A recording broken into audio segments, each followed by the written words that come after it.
raised hundreds of thousands of dollars in venture capital.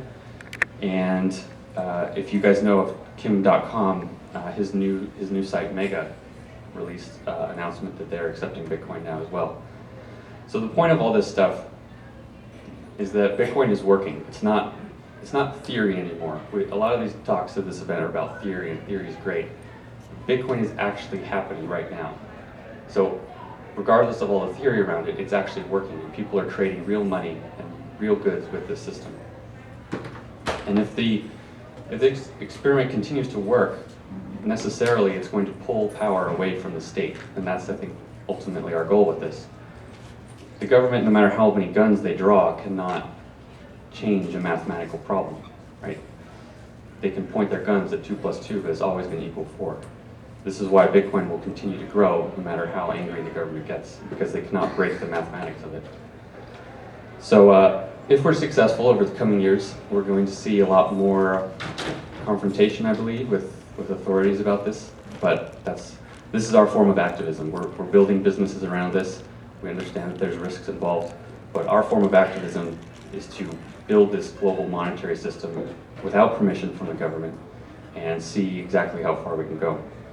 So I'm going to let Charlie talk a little bit about our company, BitInstant, and what exactly we do and how we fit into the space.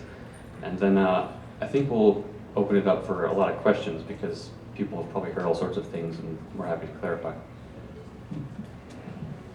Thanks, Eric. Hey, everyone. It's awesome to be here.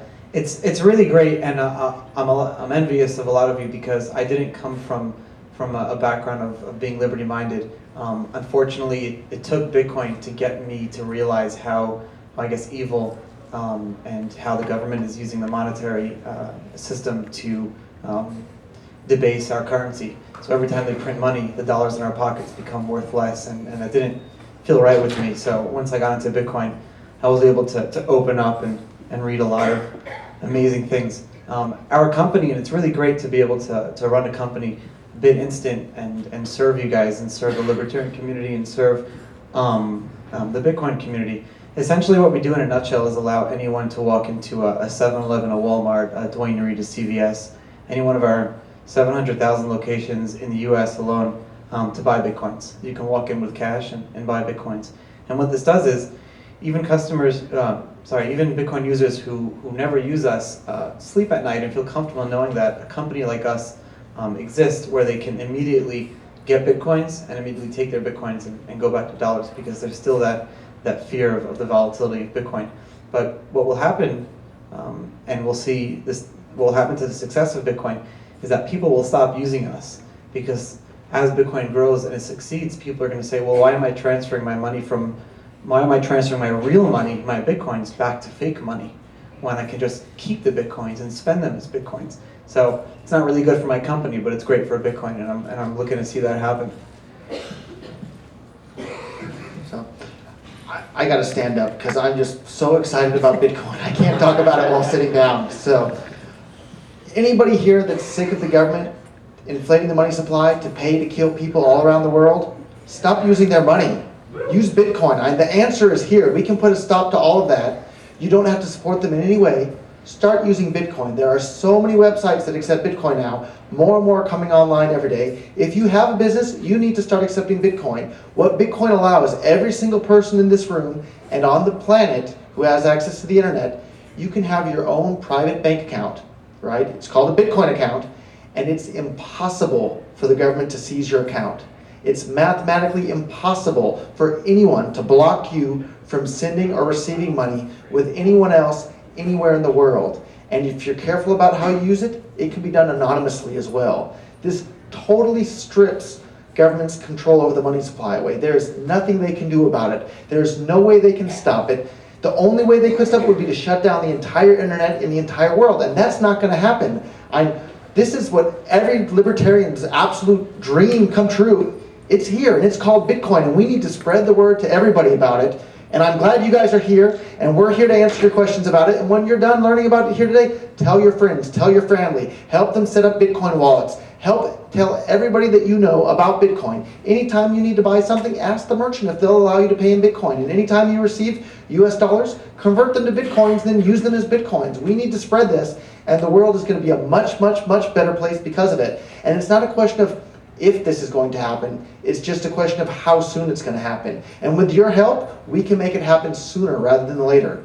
So I think a lot of you still have a lot of questions as to how Bitcoin works and how you can use it and what you can do with it and how you can get started. So let's open this up to questions. Who has a question about Bitcoin? Right here. You said that there's a finite amount of it. Well, what happens if all of us decide we're going to just go buy enough and what's going to happen? There's none left. So when I first heard about Bitcoin about 2 years ago, one Bitcoin was around between 7 and 10 cents each. Today, one Bitcoin is around $30 a piece. And the reason the price has increased is because more and more people are using Bitcoin. So as more and more people start to use Bitcoin, the price of Bitcoin in terms of dollars will have to increase in order to accommodate the additional new users that are using it. So right now, one Bitcoin is around $30. If more and more people around the world start using Bitcoin, one Bitcoin will have to be worth thousands of dollars, and then tens of thousands of dollars, and then potentially over $100,000 for one single Bitcoin. How many decimals? How many decimals, I think, is what she's getting at? Each Bitcoin currently can divide down to 8 decimal points. So instead of sending a whole Bitcoin to pay for something, you'll send 0.000 whatever Bitcoins to pay for whatever it is that you want to pay. So, and eventually the clients will start denominating things in micro Bitcoins or something like that. So as more people use it, then As it's more not people, going to stop the market itself. It's other people can still come in. right? Just like if more people want to buy gold, the price of gold has to increase. Yeah, it's exactly like gold in that regard. There's a certain amount of gold in the Earth's crust, right? And there's a certain amount of gold that we've all mined out of the Earth and we have in our vaults and our jewelry. The amount of gold doesn't change. If more people started using gold as money, what's going to happen? The price of gold has to go up. And if the price goes up, you can divide gold into smaller and smaller pieces. It's the same exact thing with Bitcoin. There's a certain amount that will ever exist, and that is 21 million Bitcoins. Right now there's about 11 million. And if more and more people use it, it's just a question of exchange rate. Because it's divisible down to 100 million pieces, it's not a problem. And one other exciting thing about Bitcoin, just about all of the really early adopters of Bitcoin are free marketeer, volunteers types. And I don't think it's a question of how soon, I don't think it's a question of if Bitcoin is going to become popular and used all over the world. It's just how soon that's going to happen. And one of the exciting things for all the people in this room is that means when Bitcoin becomes really, really popular, you're going to have a lot of super, super wealthy, voluntarist, libertarian, free marketeer types running around in the world. And that's exciting to see that happen as well. Yeah, to add on to your question, the reason Satoshi did that, where 21 million Bitcoins is the maximum amount that there could be. Satoshi is the founder of Bitcoin. Satoshi Nakamoto is the creator of Bitcoin. We'll get into who he is or what he is in a little bit after. But the reason he did that was because the big fear of a lot of people is scarcity. Is that gold and diamonds are scarce, and which is one of the things that makes them valuable. The reason fiat is not valuable is that the Federal Reserve and banks can print money on demand, buy back bonds, and do all these things. The thing is with Bitcoins is that when you have a finite amount and you have a predictable supply, whereas the amount of Bitcoins that are being released into the system is predicted, and you can see how many are going to be released every single day, it takes that whole uncertainty out of that, and that really helps the economy stabilize and the market and the price and everything like that. Someone once asked me, well, what happens if the government can't shut it down, but what happens if the government figure out a way to steal every single Bitcoin, so 20,999,900, whatever, and there's one Bitcoin left? And I would say, okay, that one Bitcoin can still be divisible between 100 million people. You can still send to someone 0.0000001 Bitcoins. So as long as we hold on, everyone in this room holds on to one Bitcoin, and the government takes every single one of them, Bitcoin will still succeed. Any more questions? How about you in the back with the green shirt? Yeah, if you can help me understand, you talk about scarcity, but what would stop someone from creating an identical system to Bitcoin that would effectively duplicate the issue because it would take away there isn't anything intrinsic stopping somebody from creating a duplicate system. Yep, people have done this. Bitcoin's open source software, so if you're a programmer, you can take the code, change it, call it something else, and release it as your own form of money and see if it takes off. And a number of people have done this already. And the short answer is it has a market lead, and it has now years of infrastructure built up. Companies like ours have built up and organized and produced things for Bitcoin. So a clone would have to do all that over again. It's not impossible, it would just be very difficult.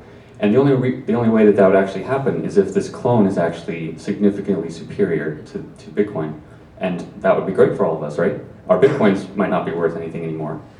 But now we have an even greater cryptocurrency. You know, whatever flaw it solved with Bitcoin, now we have something even better. So I would welcome that problem if that happens in the future. But so far it's proven, you know, very difficult to even compete.